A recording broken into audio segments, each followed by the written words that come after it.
Ah!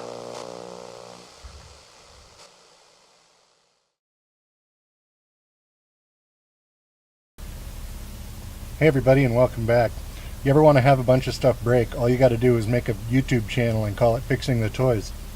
So there's my check engine light. I've already run the code on this one with my scanner, and it is a P0456, and that is an evaporative system leak, minor leak. That code's the same in pretty much all cars, so if you ever get this one, this solution will work probably for you. Even though this is my Jeep, doesn't matter what kind of car you have, that code means the same thing. So let's get to it. And there it is, just to show you on the scan tool. Explains exactly what's going on. You can get one of these scan tools pretty cheap if you don't already have one. They've got them at most auto parts store. They run anywhere between like $30 and on up to $150 or more depending on options. So what's the story with these 455, 456, 470 codes? I think there's a couple others. They're all pretty much the same by manufacturer. So Toyota get that code, Chevy gets that code, whatever. It's going to be the same thing. These are different levels of leak in your evaporative, your vapor evaporation system. It's a smog thing. Basically, what it does is the purpose is just to keep the vapors in your fuel tank from just venting out into the atmosphere, because you don't want that to happen. Nice side effect is that it keeps your car from filling your garage with with gas vapors and blowing you up or killing you. So anyways, it just seals this whole system. It forces everything through the charcoal canister, and that kind of helps to clean it out. And when your car starts up, over the first few seconds when you're starting up, there's a pump in there that puts a little bit of a vacuum onto the system. It's like a quarter of a PSI. And it watches to see if that starts to return back to ambient temperature over time. If it sees that that's happening, it re-vacuums it down to a quarter pound again, and then it does it again and again. And so the point is, it's trying to figure out how fast is the air returning to ambient, because if the system's sealed, that should never happen. And then once it works that out, it puts the code into the computer and your check engine light comes on. It needs to happen over the course of 2 or 3 drives. I mean, if it's a one-off, the computer will ignore it, but if it happens again, on your next drive, then you're probably going to get the light. So the most common problems are either an old hose, or a gas cap is on wrong, or sometimes the gas cap seal has gone bad. Could be a problem with the valve in the pump system, making sure that that gets to close all the way. If it doesn't close all the way, that's your leak. These are all really inexpensive components. Even the canister, the charcoal canister, I know for the Jeep it's like $30, I think. And this is assuming you do it yourself. If you take it to a shop, they're going to charge you a fortune. But the easiest way to start checking this is, most often it's the fuel cap. But you don't need to run out and buy a new fuel cap right away. First thing to do is just give a couple extra clicks on your fuel cap, and give your car a couple days, see if the light goes out, or if you have a scan tool and you can clear it off manually, do that. And after 2 or 3 drives, if it doesn't come back, you've found the problem. Now, it is also possible, though, that the seal on the gas cap is shot, or there's a little vent valve in there too.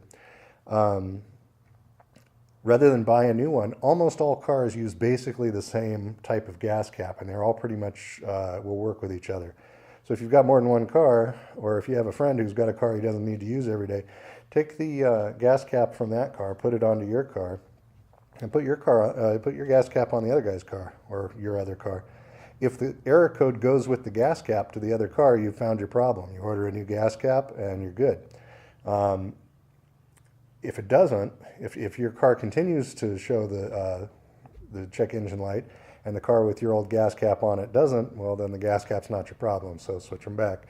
After that, you need to start digging a little bit deeper, and this can involve digging through the different emissions lines. On the Jeep in particular, the line where it comes off of the fuel tank, because of the vibration of doing the off-road stuff, it just over time works loose. Sometimes it breaks, sometimes it's just coming loose. It's an expensive fix at the dealer because it involves them dropping the tank, but there are ways to kind of jury rig it and get it back to working right. All of it's just emissions. It doesn't have anything to do with the way your car runs. It doesn't make your car unreliable. It doesn't make your car perform worse over time or anything like that. It's strictly an emissions thing, and you cannot pass smog with any of those codes in your system. So it's worth just doing the basic check. If you're not automotively inclined, just do the gas cap thing, see if that gets you on the road. A lot of the time it does. A lot of the time it is the gas cap, but it's not always. If you are mechanically inclined, though, go through all the hoses, follow them around, check the pump. You can take the valve, the purge valve out if you know where it is on your car. In the Jeep, it's right in front of the battery over there on the passenger side. You can take that out and just put a 12-volt electrical onto it, and that'll cause the valve to close. So you can just blow into the hose on there, and if you're blowing freely through it and you apply 12 volts and you can't blow freely through it, then you know that valve works fine. There's some little tricks like that you can do, but it's just a leak. So sometimes these can be like trying to wrangle cats.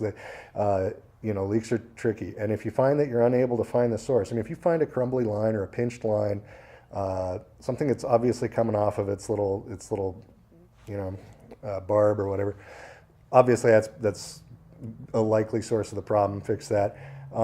If you're not able to find it, you can either take it to a mechanic and get a smoke test done, or do one yourself. You can get kits in the auto parts store.